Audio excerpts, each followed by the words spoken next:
Hello. Like many other churches this November, we are marking Safeguarding Sunday in the church calendar. Unlike some of the dates we mark in church life, which have been going on for decades or even centuries, Safeguarding Sunday is only in its 5th year, and it's the first time that we've marked it here in the benefice. But it gives us an opportunity to think about how we can support those who have been hurt or harmed, either in the church or elsewhere, as well as to highlight and celebrate all the good work that is being done behind the scenes to protect vulnerable people and create safer cultures and communities for all, both now and in the future. Churches that took part in Safeguarding Sunday last year reported greater positive awareness and understanding of safeguarding among church members, an increase in the number of people feeling able to talk about abuse they've experienced for the first time, more volunteers coming forward to work for safeguarding roles and to help with children and youth work, an increased number of people completing safeguarding training and DBS checks, and bigger numbers of safeguarding leads feeling supported in their role by the church. And we need to do all of this because sadly abuse has been and remains a serious issue both within the church and elsewhere in society, meaning that it impacts the people that are in our churches. Most of what has made the headlines in terms of abuse in church has been sexual abuse, but there is a growing understanding of spiritual abuse, where those in leadership roles have controlled and manipulated people. And statistically, there will be people in our churches and the wider communities who have been affected by physical or emotional abuse, domestic abuse, neglect, or elder abuse. Thankfully, we now recognise and therefore support people in ways that extend far beyond the child protection of the past. It may be that as I'm speaking, as we think about safeguarding today, that you are thinking about something that is painful for you or someone you care about. You may be recalling abuse that you have experienced or abuse that is still going on. If that's the case, please do not suffer alone. Speak to me, contact any one of the different organisations that there are out there to help support people who are survivors of abuse. You can contact the Peterborough Diocesan Safeguarding Team, whose details are online, or the charity 318, which works with survivors of abuse. There is help available, whether the abuse was many years ago or is still going on today. At its heart, safeguarding is about protecting others, keeping them safe, treating others with dignity and care. It is right that this is something that churches should be engaging with and supporting, because those themes run right through Scripture and are a reflection of God's care and protection for each one of us.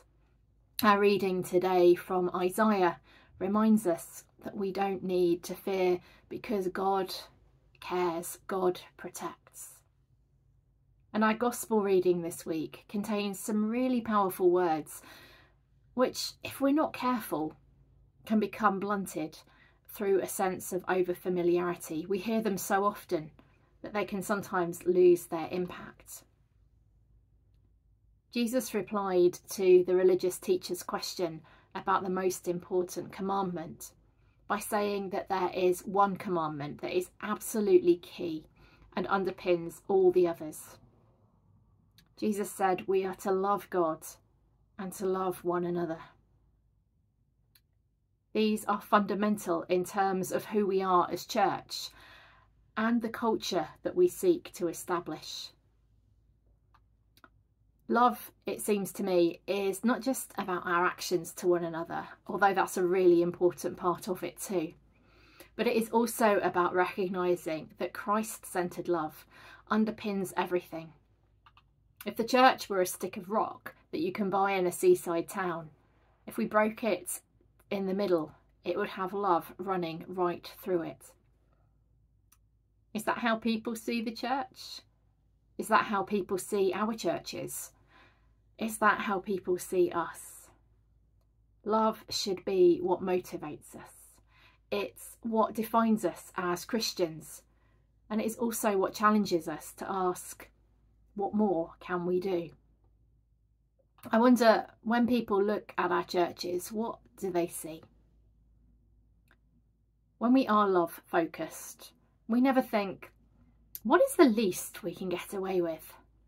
But we demonstrate generosity by thinking about what we need to do to ensure that those who come into contact with us feel loved, valued and accepted. In John 13, Jesus tells his followers, "By this will everyone know that you are my disciples, if you love one another."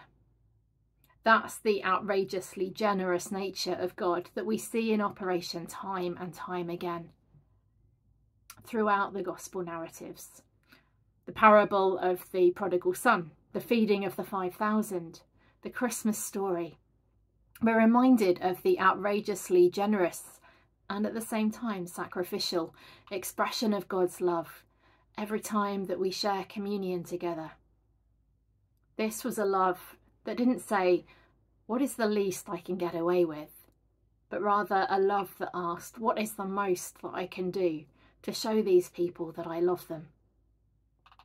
Sadly, many people have been hurt by those who profess love to them, and yet at the same time abuse and cause pain and hurt to them. That's not Christ-centred love. 1 John 4:18 reminds us that there is no fear in love, but perfect love drives out fear. That is Christ-centred love, the love we're called to as a church, the love that journeys with those who have been abused, ill-treated and ignored, the love that seeks to create safe spaces where all can find rest and restoration, the love that is willing to challenge those times when words or actions are not loving, the love that continues to love even when love is rejected, the love that is willing to challenge the status quo and ask, what more can we do as a church to ensure everyone feels loved and safe? The love that is willing to address the wrongs that we see around us in our churches, our communities, and in our world. Safeguarding is a way of demonstrating how we put this commandment into action. It's not just about tick boxes, risk assessments and forms. It's about creating a culture which is built around love. So how much more can we do as we seek to love one another?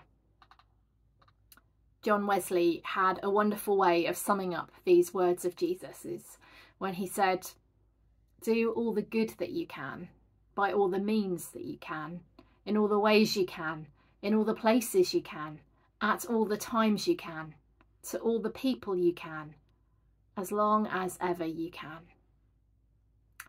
Doing that with a heart for God, doing that with a heart for the vulnerable, doing that all in the safest possible way, that is safeguarding.